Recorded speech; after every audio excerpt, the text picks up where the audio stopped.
tayo ng oil seal leak. Tanggalin natin.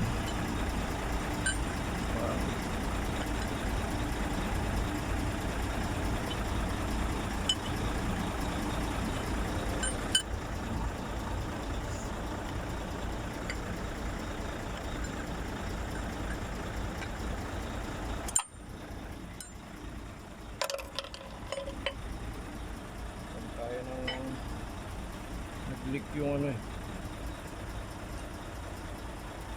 Tayo ng bago.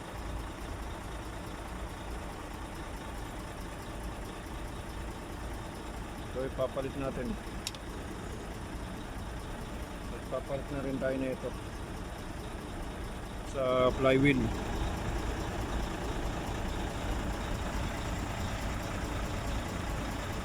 Mercedes-Benz automatic off medium.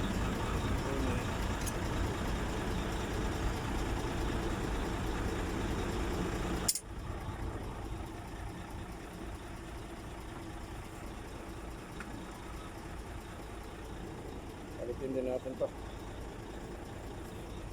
Okay, papalit natin. Tama na siya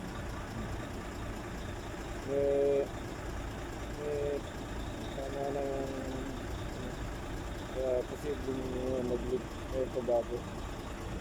Kaya tayo ng bagong sleeve, bagong oil seal. Kasi i-slide yung ano clutch.